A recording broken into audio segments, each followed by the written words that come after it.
Assalamualaikum warahmatullahi wabarakatuh. Baiklah, sebelumnya perkenalkan nama saya Delva Yona Sastrawati dengan NIM 1830105011 jurusan Tadris Matematika semester 5. Nah, baiklah, hari ini kita akan mempelajari tentang metode transportasi dengan metode stepping stone, yaitunya kasus permintaan berbeda dengan penawaran. Nah, sebelumnya kita harus mengetahui dulu apa pengertian dari transportasi. Nah, pengertian dari transportasi adalah metode yang digunakan untuk mengatur distribusi dari sumber-sumber yang menyediakan produk-produk yang sama di tempat-tempat yang membutuhkan secara optimal. Secara umum, persamaan dari transportasi adalah sebagai berikut. Yang pertama itunya fungsi tujuan. Minimum Z sama dengan sigma J sama dengan 1 menuju M, sigma I sama dengan 1 menuju N, Cij, Xij, dengan batasan sigma J sama dengan 1 menuju M, Xij sama dengan AI, I sama dengan 1, 2, dan seterusnya. Selanjutnya yaitunya sigma I sama dengan 1 menuju N, Xij sama dengan Bj, di mana J sama dengan 1, 2, dan seterusnya. Keterangannya, Cij sama dengan biaya transportasi per unit barang dari sumber I ke J, Xij sama dengan jumlah barang yang didistribusikan dari sumber I ke tujuan J, AI sama dengan jumlah barang yang ditawarkan atau kapasitas dari sumber I, Bj sama dengan jumlah barang yang diminta atau dipesan oleh tujuan J. M adalah banyaknya sumber, N adalah banyaknya tujuan. Permasalahan transportasi ini dapat dibedakan menjadi dua jenis, yaitu transportasi seimbang dan transportasi tidak seimbang. Transportasi dikatakan seimbang apabila jumlah penawaran itu sama dengan permintaan. Sedangkan permasalahan transportasi dikatakan tak seimbang apabila jumlah penawaran pada sumber I tidak sama dengan jumlah permintaan pada sumber J. Persoalan tak seimbang seperti ini ada dua macam, yaitu jumlah penawaran lebih besar dari jumlah permintaan dan jumlah penawaran lebih kecil dari jumlah permintaan. Nah, pada persoalan tak seimbang ini, maka jumlah permintaan dan penawaran harus diseimbangkan terlebih dahulu, yaitu dengan menambahkan variabel dummy. Variabel dummy adalah variabel yang ditambahkan pada kolom maupun baris untuk menyeimbangkan penawaran dan permintaan dengan biaya 0. Seperti yang dilihat pada tabel ini,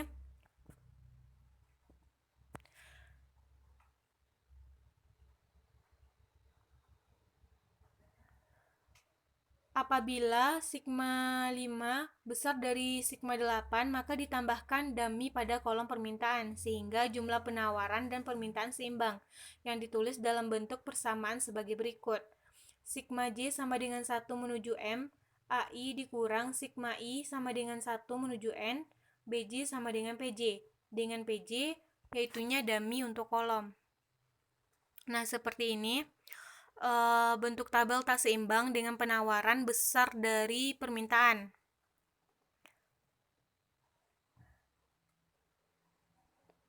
Nah, contoh kasus permintaan kecil dari penawaran ini belum seimbang, di mana ketersediaannya itu ada 76, 82, dan 77, yaitu totalnya itu ada 235.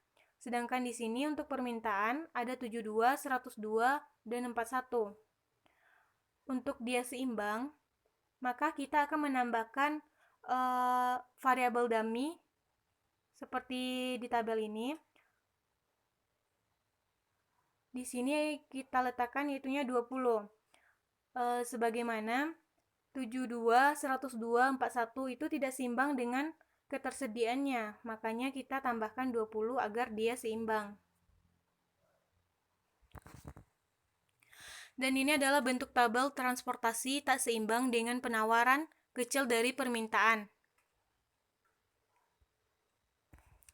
Nah, Langkah pertama untuk menyelesaikan masalah transportasi adalah dengan menentukan solusi awal. Metode untuk menentukan solusi awal menggunakan metode biaya terkecil.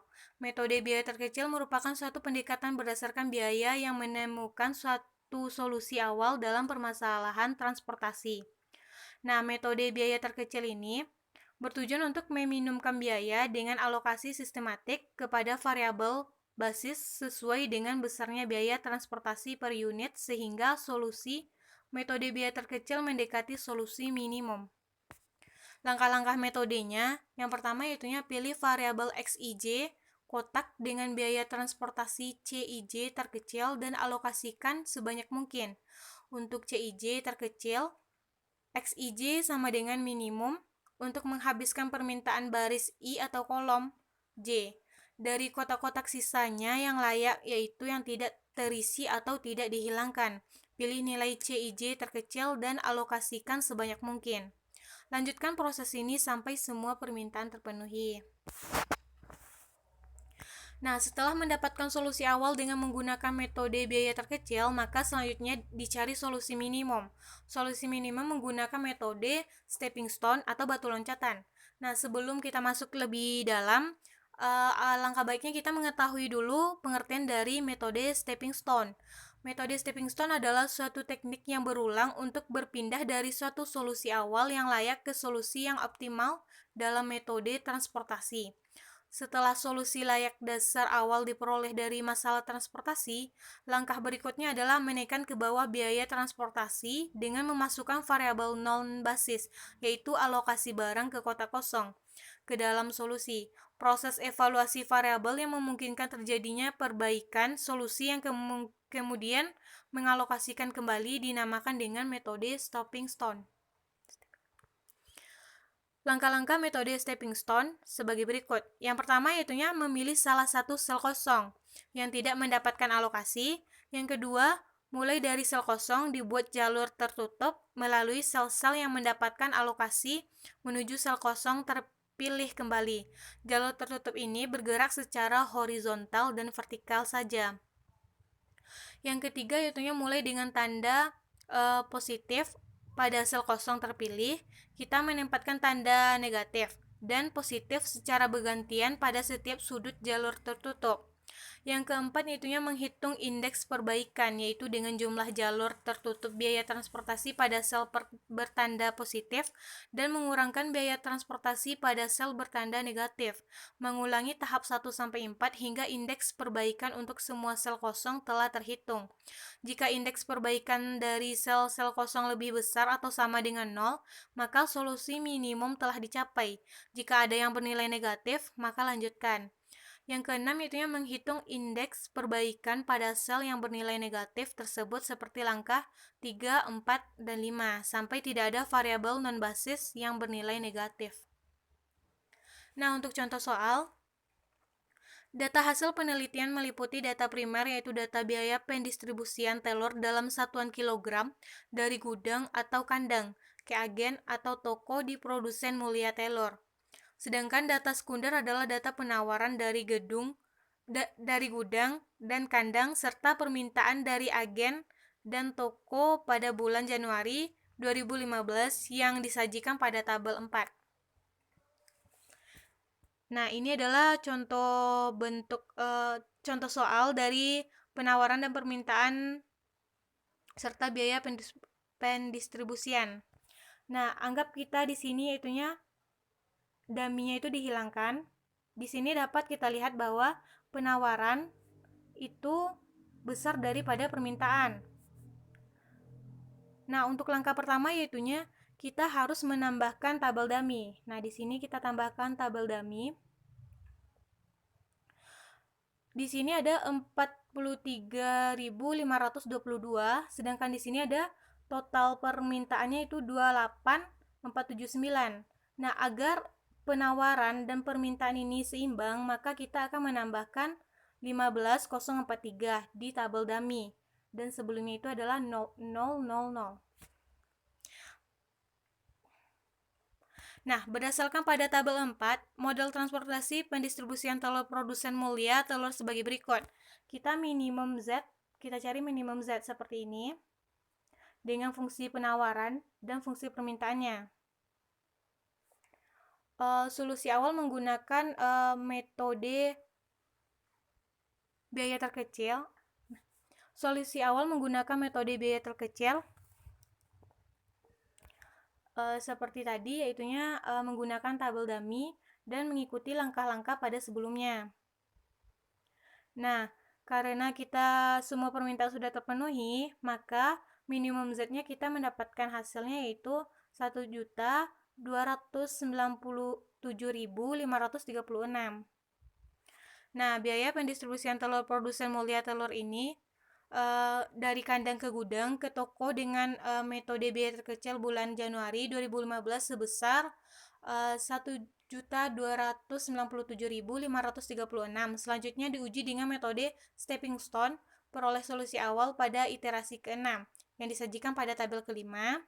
Solusi minimum menggunakan metode stepping stone berdasarkan data pada tabel 4 dilakukan perhitungan dengan metode stepping stone dengan mencari jalur tertutup pada variabel non-basis. Nah, variabel non-basis adalah variabel yang nilainya diatur menjadi 0 pada sembarang iterasi.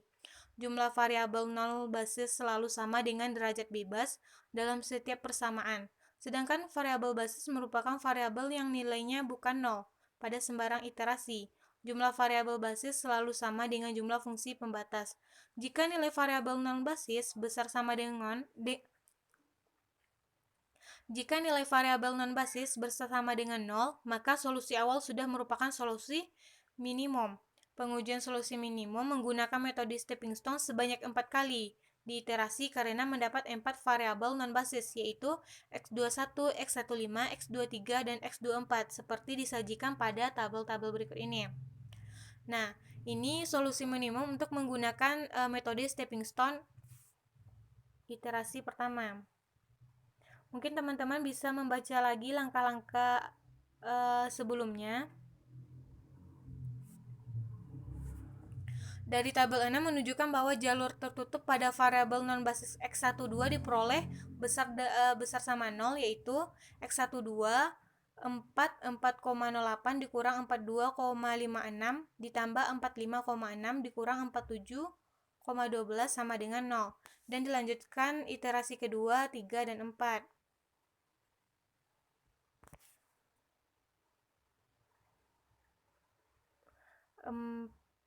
Mengikuti panah ini 44,08 dikurang 4256 dan ditambah 45,6 dan dikurang 47,12. Karena semua nilai variabel non-basis jalur tertutup nilainya non-negatif, berarti solusi awal sudah merupakan solusi minimum. Dengan menggunakan persamaan 1 diperoleh Z sama dengan 1.297.536. Jadi solusi minimum dengan metode stepping stone diperoleh sebesar 1.297.536. Dengan demikian, biaya pendistribusian telur produsen Mulia Telur dari kandang ke gudang ke toko dengan metode stepping stone bulan Januari 2015 sebesar 1.297.536. Mungkin hanya itu yang dapat saya sampaikan. Mohon maaf apabila ada kesalahan. Assalamualaikum warahmatullahi wabarakatuh.